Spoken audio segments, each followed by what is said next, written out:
Salut tout le monde, ici Kavai Intel. Donc aujourd'hui, je vais vous présenter finalement les trois types, j'allais dire les trois grandes familles de microcontrôleurs qu'on peut trouver assez facilement, j'allais dire, sur Internet, qui sont montés généralement sur les cartes Arduino ou autres. Hein. Ça peut être des cartes SparkFun ou des cartes, des génériques de cartes de l'Arduino qui sont produites en Chine.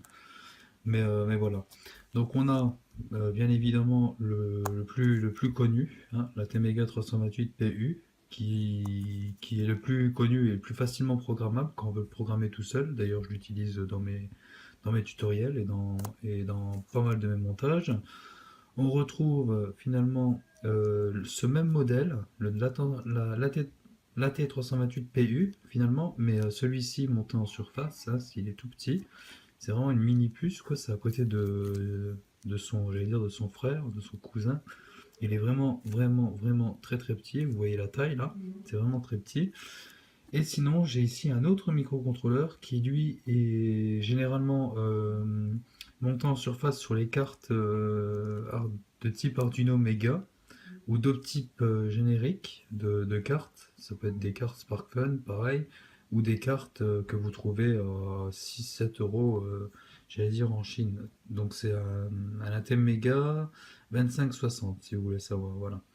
Qui est généralement mis sur ces cartes-là. Voilà. Finalement, c'est le microcontrôleur, j'allais dire, qui est sur cette, qui est posé sur l'Arduino Mega. Voilà.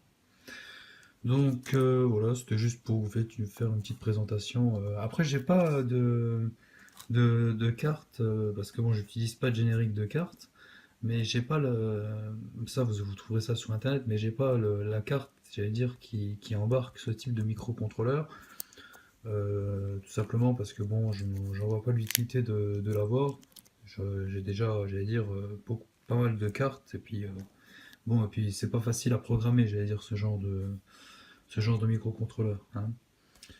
Faut vraiment avoir, j'allais dire, être professionnel de la soudure pour pouvoir souder j'allais dire,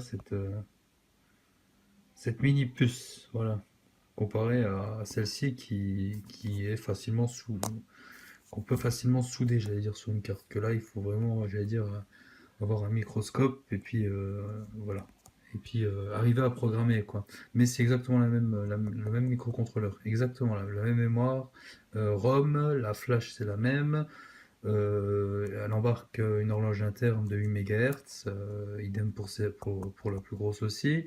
Je vais dire, c'est exactement la même chose, hein, sauf que c'est beaucoup plus petit. Et là, on a par contre celle-ci qui embarque, j'allais dire, ben, finalement tous les ports analogiques et tous les ports numériques, 0 ou 1. Je vais remettre l'autofocus. Tous les ports tout ou rien, j'allais dire, de cette carte-là. Voilà. Ça, pareil, pour souder, ça doit être extrêmement délicat à le faire. J'essaierai de le faire. Si j'y arrive à le faire, je posterai une vidéo sur comment, j'allais dire, souder bah, ça, ce type de contrôleur-là, je pense que ça doit être possible à souder. Par contre, celui-ci, je pense que ça devrait être beaucoup plus délicat.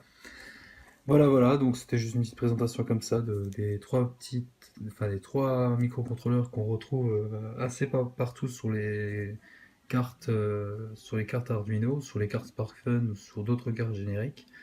Et puis voilà, voilà, c'est une petite présentation. Bon, c'est la fin de cette vidéo. N'hésitez pas à poster vos commentaires si ça vous a plu. Et puis abonnez-vous à ma chaîne si ça vous a plu aussi. Voilà. Allez, à bientôt tout le monde.